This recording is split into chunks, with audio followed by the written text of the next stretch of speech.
Media house పై దాడి ఘటనను మాజీ మంత్రి కేటీఆర్ ఖండించారు. ప్రజాస్వామ్యంలో భౌతిక దాడులకు ఎన్నటికీ ఆస్కారం ఉండకూడదన్నారు. అలానే అబద్ధాలకు, అసందర్భాల ప్రలాపనలకు, మీడియా ముసుగులో చేసే నీచపు రాజకీయాలకు కూడా అస్సలు తావు ఉండకూడదని చెప్పుకొచ్చారు. కానీ ఈనాటి దిగజారుడు రాజకీయాల్లో అన్ని మెయిన్ స్ట్రీమ్ కి తీసుకొచ్చాడు మన గుంపు మేస్త్రి, అతని అనుంగ మిత్రులు అంటూ ట్వీట్ చేశారు.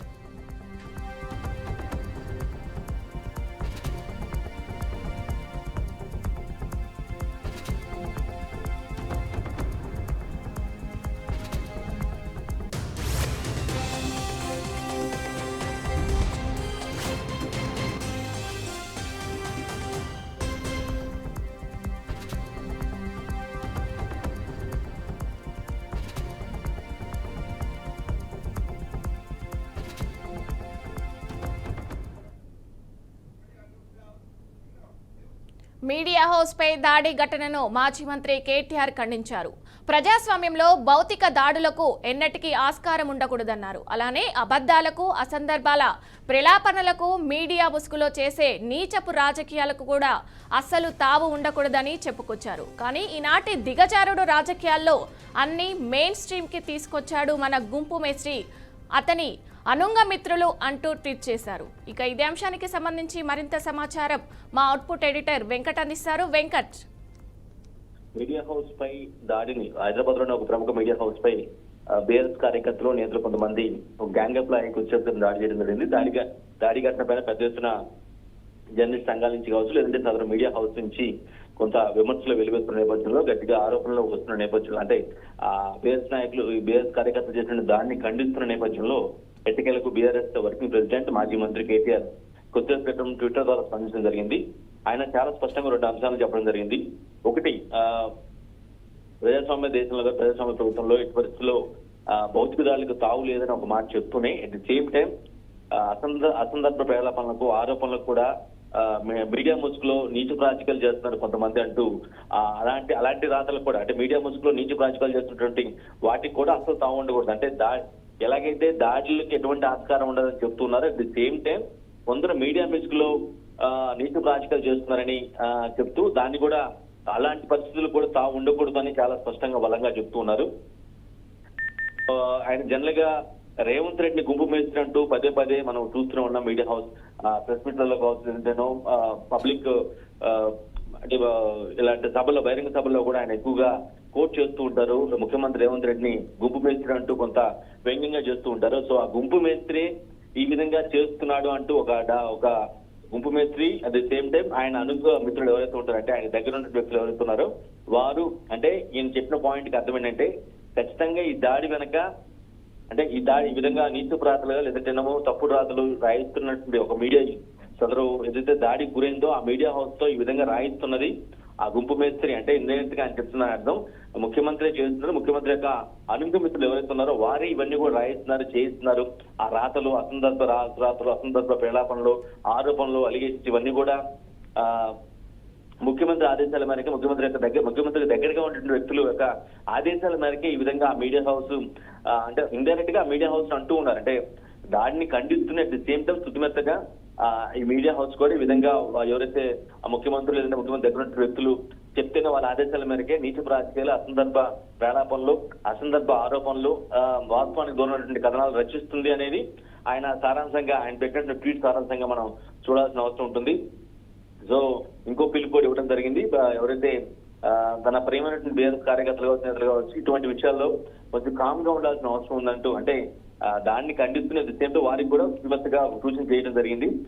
చాలా కామ్ గా క్వైట్ గా ఉండాల్సిన అవసరం ఉంది. దాన్ని పోటీలు దిగాల్సిన అవసరం లేదు. ఏదో పార్టీ పైన అభిమానంతోనో, లేదంటే తన పైన అభిమానంతో ఈ విధంగా చేసి ఉంటే ఉన్నారేమో, కానీ ఎట్టి పరిస్థితుల్లో అటువంటి వాటికి తావు లేదు అని చెప్తూనే కొంత దాడిని ఖండిస్తూ అట్ ది సేమ్ టైం ఆ యొక్క మీడియా హౌస్ తీరును కూడా ఇండైరెక్ట్ గా, సెటైరికల్ గా వ్యక్తి ప్రభుత్వ పెద్ద ఎవరైతే ఉన్నారో సీఎం రేవంత్ రెడ్డి, ఆయన అనుగమితుల యొక్క ఆదేశాల నేపథ్యంలోనే ఆ మీడియా హౌస్ ఈ విధంగా తనపై కావచ్చు, లేదంటేనో తన సంబంధించిన వ్యక్తుల మీద కావచ్చు కొన్ని అసందర్భ పేదపనం చేస్తుంది, అలిగేషన్ చేస్తుంది, అట్లా వాస్తవం లేదు అన్నట్టుగానే ఆయన పోస్ట్ చేయడం జరిగింది. అఫ్కోర్స్ డైరెక్ట్ గా తన మీద లేదంటే తాను ఏదైతే కేసు ఎదుర్కొంటాడు, ఫోన్ ట్యాపింగ్ కావచ్చు, ఈ అంశాలని నేరుగా ట్వీట్ లో ప్రస్తావించమన్నప్పుడు కూడా ఖచ్చితంగా ఆయన చెప్పిన అర్థమైతే సదరు అంశం మీద తాను ఏదైతే కేసు ఎదుర్కొంటూ ఉన్నాడో ఆ కేసు మీదనే దానికి సంబంధించి వీళ్ళు అంటే సంబంధం లేని విషయాల్లో లేదంటే అసందర్భంగా పక్క ఆధారాలు లేకుండా వాస్తవం లేకుండా ఈ విధంగా కథనాలు ప్రసారం చేయడమో లేదంటే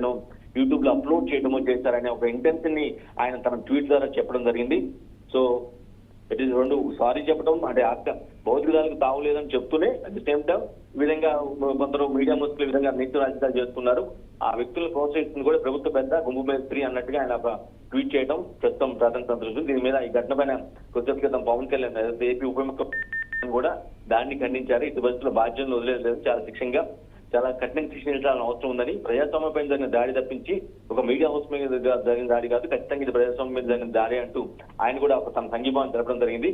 ఓవరాల్ గా కేటీఆర్ కి సంబంధించి కొన్ని అంశాలను తప్పుగా చిత్రీకరించి లేదంటేనేమో ఏదో వాస్తవ దూరంగా ఉన్నటువంటి అంశాలను ప్రసారాలు చేశారని లేదంటేనో తమ్నైల్ పెట్టి యూట్యూబ్ లో అప్లోడ్ చేశారని, నీచమైనటువంటి తమ్నైల్ పెట్టి యూట్యూబ్ లో అప్లోడ్ చేశారని ఒక ఆ బేస్ మీద అభియోగాల మీద వాటి మీద ఆ రీజన్స్ మీద కొందరు ఒక 20 నుంచి 30 మంది దాకా గ్యాంగ్ అప్ అయ్యి బీఆర్ఎస్ జెండాలు మెడలో కట్టుకొని వచ్చేసి రాడ్లు తీసుకొని ఒక మీడియా హౌస్ మీద దాడి చేయడం ఆ వీడియోస్ మనం ఎక్స్క్లూజివ్ గా మన స్క్రీన్ మీద కూడా మనం చూస్తూ ఉన్నాం. దాడి అయితే చాలా పెద్ద ఎఫెక్ట్ ఉన్నాయి, పెద్ద ఎత్తున జరిగింది. ఎందుకంటే ఆఫీస్ ఎదుటి ఉన్నటువంటి కార్లు ధ్వంసం చేశారు, ఆఫీస్ లోపలికి ప్రవేశించారు, అద్దాలను బ్రేక్ చేశారు, కొంతమందితో ఉద్యోగులను దుర్భాషలాడారు, మహిళా సిబ్బందిపై దూసుకెళ్లారు, ఈ విధంగా చాలా అంశాలు చేశారు. సో ఈ దాడి విజువల్స్ సోషల్ మీడియాలో వైరల్ మారడం అందరికీ చేరటం వల్ల ప్రతి ఒక్కరు కూడా దీని మీద స్పందిస్తున్న పరిస్థితి ఉంది. విజయ వెంకట్, మీడియా ఆఫీస్ కి సంబంధించి ఎవరైనా అధికారులు స్పందించారా దీనిపై? సదరు యాజమాన్యం యొక్క ఫిర్యాదు మేరకు ఇప్పటికే కేసు నమోదు చేస్తున్న పోలీసు ఉన్నతాధికారులు ఎవరైతే ఉన్నారో వారంతా కూడా ఘటనా స్థలానికి వెళ్లి ఆ సీసీ ఫుటేజ్ పరిశీలించగా లేదంటే వాళ్ళ దగ్గర ఉన్నటువంటి లైవ్ విట్నెస్లు కావచ్చు, లైవ్ వీడియోస్ కావచ్చు, లైవ్ విజువల్స్ కావచ్చు, ఇవన్నీ కూడా సేకరించి చేస్తున్నటువంటి పరిస్థితి కనిపిస్తుంది. అంటే అన్ని ఫాలో అవుతున్న పరిస్థితి కనిపిస్తోంది. కొద్దిసేపు క్రితం ఏపీ సీఎం చంద్రబాబు నాయుడు కూడా స్పందించింది. మహాన్యూస్ కార్యాలయంపై జరిగిన దాడిని ఆయన ఖండించారు. ఒక ప్రకటన ద్వారా తన సంఘీభావం కూడా వ్యక్తం చేయడం జరిగింది. విధ్వంసం సృష్టించడం దారుణం అన్నారు.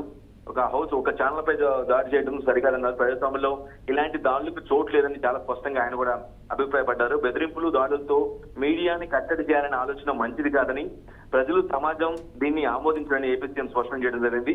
సదరు మీడియా హౌస్ తో పాటుగా సదరు మీడియా యాజమాన్యానికి, సిబ్బందికి, జర్నలిస్ట్ కి సీఎం చంద్రబాబు కూడా సంఘీభావం తెలపడం జరిగింది. సో ఓవరాల్ గా కొంతమేరకు ప్రజాస్వామ్యంలో ఫోర్త్ ఎస్టేట్ ఉన్నటువంటి ఒక మీడియా హౌస్ పై ఈ విధంగా దాడి చేయడానికి మాత్రం ఖచ్చితంగా అందరూ కూడా జర్నలిస్టులే కాదు ఇతర రాజకీయ పొలిటికల్ పార్టీ కూడా ఖండిస్తున్న పరిస్థితి మనకు కనిపిస్తుంది. ఖచ్చితంగా బాధ్యులపై కఠిన చర్యలు తీసుకోవాల్సిన అవసరం ఉందని, దీని వెనుకున్నటువంటి దాడికి వెనుకున్నటువంటి వ్యక్తులు కూడా వారిపై కూడా చర్యలు తీసుకోవాల్సిన అవసరం ఉందని డిమాండ్ చేస్తున్న డిమాండ్లు అయితే వెలువెత్తున్నాయి. విద్య, థ్యాంక్ యూ వెంకట్.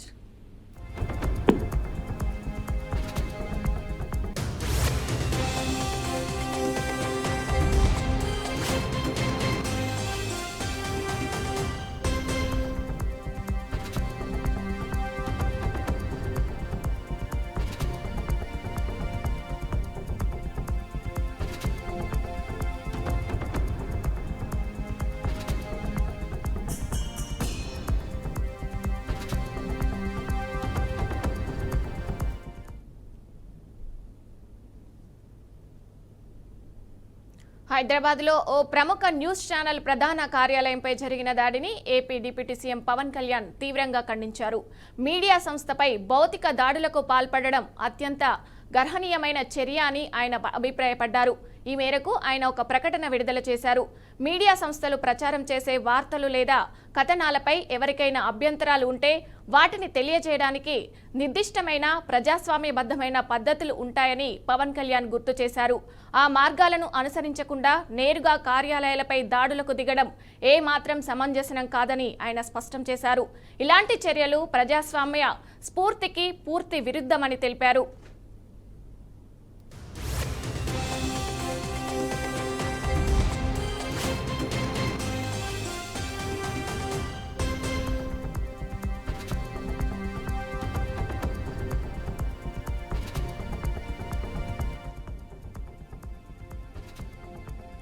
న్యూస్ ఛానల్పై జరిగిన ఈ దాడిని ప్రజాస్వామ్యాన్ని గౌరవించే ప్రతి ఒక్కరూ తప్పనిసరిగా ఖండించాలని ఆయన పిలుపునిచ్చారు. మీడియా గొంతును నొక్కే ఇలాంటి ప్రయత్నాలను సహించరాదని పేర్కొన్నారు. ఈ ఘటనపై తెలంగాణ రాష్ట్ర ప్రభుత్వం తక్షణమే స్పందించాలని పవన్ కళ్యాణ్ విజ్ఞప్తి చేశారు. దాడికి బాధ్యులైన వారిని గుర్తించి వారిపై చట్ట ప్రకారం కఠిన చర్యలు తీసుకోవాలని ఆయన కోరారు. భవిష్యత్తులో ఇలాంటి సంఘటనలు పునరావృతం కాకుండా చూడాల్సిన బాధ్యత ప్రభుత్వంపై ఉందని పవన్ కళ్యాణ్ సూచించారు.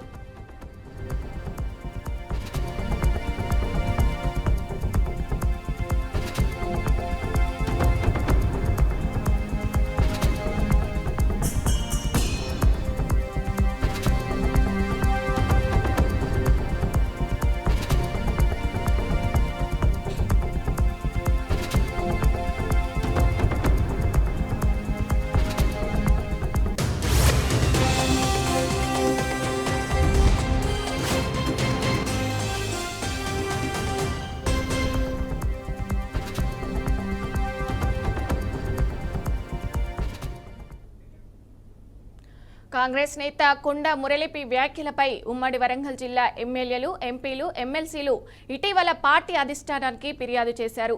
ఈ క్రమంలోనే ఆయన ఇవాళ గాంధీ భవన్లో పీసీసీ క్రమశిక్షణ కమిటీ ముందు హాజరయ్యారు. గాంధీ భవన్కు పెద్ద సంఖ్యలో కార్యకర్తలతో తరలివచ్చిన ఆయన క్రమశిక్షణ కమిటీ చైర్మన్ మల్లు రవి ముందు వివరణ ఇచ్చారు. 6 పేజీల లేఖను క్రమశిక్షణ కమిటీకి అందించారు. అనంతరం కొండ మురళి నా వ్యాఖ్యలపై మల్లు రవికి వివరణ ఇచ్చారు. కాంగ్రెస్ నేతల కంటే నాకు గౌరవం ఉంది. కొందరు నేతలపై వ్యాఖ్యలను సీరియస్గా తీసుకోవద్దని కొండ మురళి అన్నారు.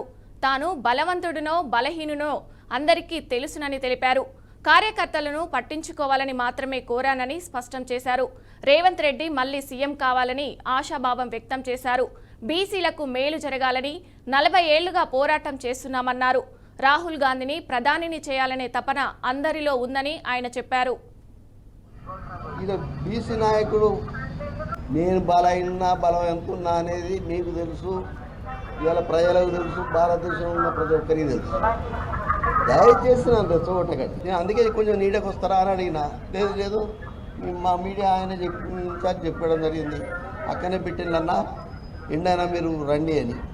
విషయం తెలియదు, మరి మీరే సృష్టిస్తానేమో కానీ నాకు ఆ విషయం కూడా తెలియదు.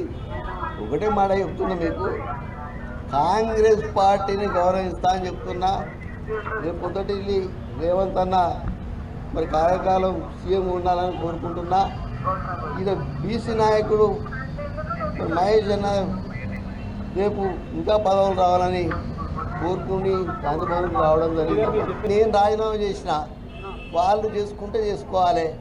నేను మాత్రం రాజీనామా చేసి యునానిమస్గా భారతదేశంలో ఎమ్మెల్సీ ఎవరు గెలవలే, నేను ఒక్కనే యునానిమస్గా గెలిచిన. ఏ పార్టీ కూడా నామినేషన్ కూడా కనీసం వేయలేదు.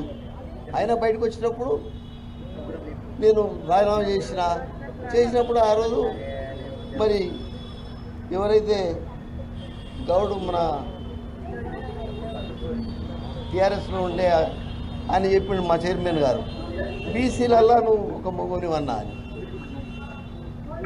అర్థమైంది కదా. ఈ బీసీలను ఊరకపోతే ఎట్లా? మీరు కూడా మమ్మల్ని కావాలని రెచ్చగొట్టుకుంటా.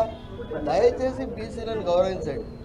బీసీ అది వాళ్ళకి ఎన్ని ఇబ్బందులు ఉన్నాయో నాకు తెలుసు. నేను మొన్న కూడా మాట్లాడినా.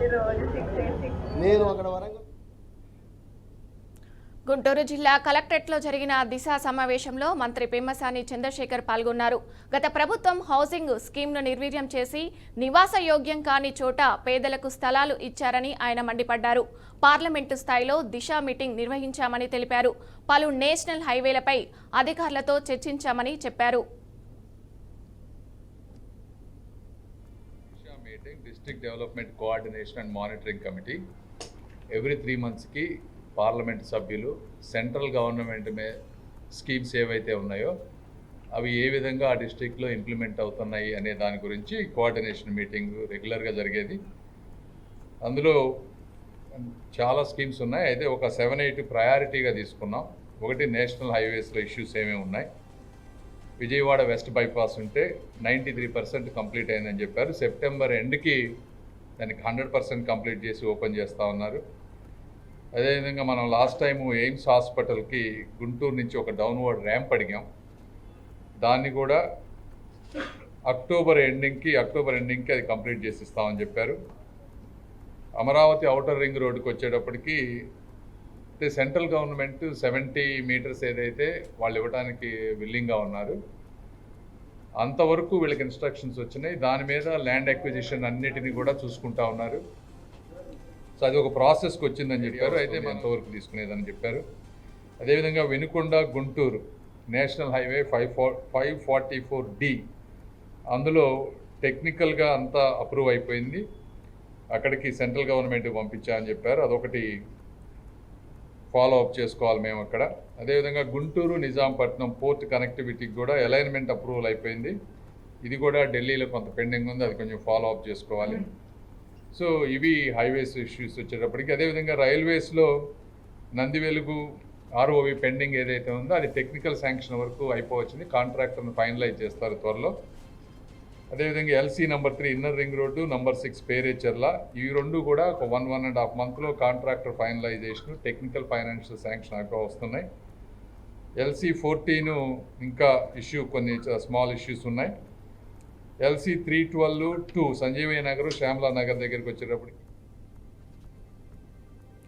తూర్పుగోదావరి జిల్లా రాజమండ్రిలో నిర్వహించిన వైసీపీ విస్తృత స్థాయి సమావేశంలో ఎమ్మెల్సీ బొత్స సత్యనారాయణ హాజరయ్యారు. ఎన్నికల్లో ఇచ్చిన మాట ప్రకారం ప్రజలకు ఇచ్చిన హామీలను నిలబెట్టుకోవాల్సిన బాధ్యత అధికార పక్షానిదే అని సూచించారు. ప్రభుత్వం సక్రమంగా వ్యవహరించకపోతే ప్రజల పక్షాన బాధ్యత తీసుకొని పోరాడవలసిన బాధ్యత ప్రతిపక్షాలది అని తెలిపారు. మాజీ సీఎం జగన్ ఇదే బాధ్యతను తీసుకున్నారని స్పష్టం చేశారు. ప్రభుత్వం అరిచేతుల్లో స్వర్గం చూపించి ప్రజలను మోసం చేసిందని ఆరోపించారు. ప్రజాప్రతినిధులే చట్టాన్ని చేతిలో తీసుకొని వారి ఇష్టం వచ్చినట్లు ప్రవర్తిస్తున్నారని ఆగ్రహం వ్యక్తం చేశారు. ప్రతిపక్షం నాయకులు ప్రశ్నిస్తే ఏదో రకంగా వారి నోరు నొక్కే ప్రయత్నం చేస్తున్నారని విమర్శించారు. చంద్రబాబు నాయుడు కానీ కూటమి సభ్యులు కానీ ఎలక్షన్ ముందు రకరకాలుగా వాగ్దానాలు చేయడమే కాకుండా చంద్రబాబు నాయుడు, పవన్ కళ్యాణ్ ఇద్దరూ కూడా బాండ్ కూడా ఇవ్వడం జరిగింది. ఇంటింటికి వాళ్ళ బాండ్లు కూడా ఈ కూటమి సభ్యులు పంచడం జరిగింది. మేము వస్తే అది చేస్తాం, ఇది చేస్తాం అని. కానీ వాళ్ళ అధికారంలోకి వచ్చిన తర్వాత అవన్నీ కూడా పక్కన పెట్టి మొదటి సంవత్సరం ఒక్క పెన్షన్ల పెంపు తప్ప మిగతా కార్యక్రమాలు ఏవి కూడా, సంక్షేమ కార్యక్రమాలు ఏవి కూడా అమలుపరచలేదు. దీనిలో భాగంగానే ఒక సంవత్సరం గడిచింది. వాళ్ళ హనీమూన్ పీరియడ్ కూడా అయిపోయింది. ఈ సందర్భంగా బాబు షూరిటీ మోసం గ్యారంటీ ఎప్పుడూ కూడా చంద్రబాబు నాయుడు గతంలోంచి కూడా చూస్తున్నాం, అన్నమాట ఎప్పుడు కూడా నిలబెట్టుకోడు. అటువంటి వ్యక్తి ఈ రోజున మళ్ళీ అధికారంలోకి వచ్చి అంటే ప్రజలను మళ్ళీ మభ్యపెట్టాడనమాట. అంటే మరుపు అన్నది మానవ సహజం, అందునుంచే క్షమించే గుణం కూడా ఎక్కువగా ఉంటుంది. మరి దానిలో భాగంగానే మనం కూడా వాళ్ళు ఏమైతే వాగ్దానాలు చేశారో ఆ వాగ్దానాలు ఏవి కూడా అమలుపరచలేదని ప్రజలకి మరొక్కసారి మనం గుర్తు చెయ్యాలి. కూటమి ప్రభుత్వం అధికారంలోకి వచ్చిన తర్వాత వాళ్ళు ముందు చెప్పిన వాగ్దానాలు ఏవి కూడా అమలుపరచకుండా ఏ రకంగా మోసం చేశారన్నది కూడా ప్రజలు. ఎమర్జెన్సీని తలపించేలా చంద్రబాబు నాయుడు పాలన ఉందని మాజీ ఎమ్మెల్యే కాసు మహేష్ విమర్శించారు. ఆంధ్ర రాష్ట్రంలో ఫ్యాక్షనిజం నడుస్తుందని మండిపడ్డారు. వైసీపీ నాయకులపై, కార్యకర్తలపై అనేకమైన తప్పుడు కేసులు పెడుతున్నారని ధ్వజమెత్తారు. తెనాలిలో యువకుల్ని పోలీసులు విచక్షణారహితంగా కొడుతుంటే జగన్ వెళ్లి పరామర్శించడం తప్ప అంటూ ప్రశ్నించారు. కుప్పం నియోజకవర్గం ఒక మహిళను చెట్టుకు కట్టేసి కొడితే మీరు ఏం చేస్తున్నారని నిలదీశారు. ఈ రోజున ఆంధ్ర రాష్ట్రంలో చంద్రబాబు నాయుడు గారి నాయకత్వంలో తెలుగుదేశం ప్రభుత్వం ఎలా ఉంది అంటే ఎమర్జెన్సీని తలపించేటట్టు ఈనాటి చంద్రబాబు నాయుడు గారి పాలన ఉంది. ఎందుకంటే మేము ఎమర్జెన్సీ చూడాల చిన్నపిల్లలం అప్పుడు, కానీ ఈ రోజున దాని గురించి విన్నాం. ఈ రోజున మా తరం కానీ మా తర్వాత తరం వాళ్ళు కానీ ఆంధ్ర రాష్ట్రంలో చంద్రబాబు నాయుడు గారి నాయకత్వంలో ఎమర్జెన్సీని తలపించేటట్టు పాలన ఉంది. ఫ్రాక్షనిజం నడుస్తున్నట్టుంది. ఏది హై లెవెల్లో, ఒకప్పుడు గ్రామ లెవెల్లో, ఒక నియోజకవర్గ లెవెల్లో ఫ్రాక్షనిజం ఉండేది రాయలసీమలోనో పల్నాడులోనో. కానీ ఈరోజు ఆంధ్ర రాష్ట్రంలో ఫ్రాక్షనిజాన్ని నడుపుతున్నట్టు చంద్రబాబు నాయుడు గారు రాజకీయాలు చేస్తున్నారు. ఒక బాధ్యత కలిగిన ప్రతిపక్ష పార్టీగా వైఎస్ఆర్సీపీ పార్టీ, లేదు ప్రతిపక్ష నాయకుడిగా జగన్మోహన్ రెడ్డి గారు ఈ రోజున ప్రజల పక్షాన నిలబడి పోరాటం చేస్తుంటే అడుగడుగున ఆయన్ని అనగదొక్కాలి, కేసులు బనాయించాలి, వైఎస్ఆర్సీపీ నాయకులు కార్యకర్తల్ని అక్రమ కేసులు పెట్టి అరెస్ట్ చేయాలి తప్పితే ఈ సంవత్సరం రోజుల్లో ఇంకేమన్నా చూసిందా ఆంధ్ర రాష్ట్రం? ఆలోచించండి. బహుశా నెల 2 నెలల క్రితం వీకెండ్ కామెంటో ఏదో వస్తుంది ఏబిఎన్లో, దాంట్లోనే విశ్లేషించారు. చంద్రబాబు నాయుడు గారు ఓడిపోతే 2-3 సంవత్సరాలు పట్టింది మళ్ళీ కలుపుకొని మళ్ళీ రాజకీయాలు చేయడానికి. అక్కడ కేసీఆర్ గారికి 1.5 సంవత్సరం పట్టింది. జగన్మోహన్ రెడ్డి గారు ఏంటి 6 నెలల్లోనే బయటకు వచ్చాడు, ప్రజల కొరకు పోరాటం చేస్తున్నాడు అంటున్నారు. అది ఏమన్నా తప్ప? మాకు అర్థం కావట్లే. ఈ రోజున ఓడిపోయాం కాబట్టి కుంగిపోవాలా? నిన్నటి ఓటమి రేపటి గెలుపుకి నాంది కావాలని నమ్మిన వ్యక్తి జగన్మోహన్ రెడ్డి గారు. కాబట్టి ప్రజల పక్షాన నిలబడి రైతులకి కష్టం రాని, ఆడపడుచులకి రాని, లేదు తెలుగుదేశం ఇస్తానన్న హామీలు మాట ఇచ్చి మాట తప్పుతుంటే, తొంగలో తప్పుతుంటే బాధ్యత కలిగిన ప్రతిపక్ష నాయకుడిగా ఈరోజు ఎలుగెత్తి చాటి చెప్తున్నాడు.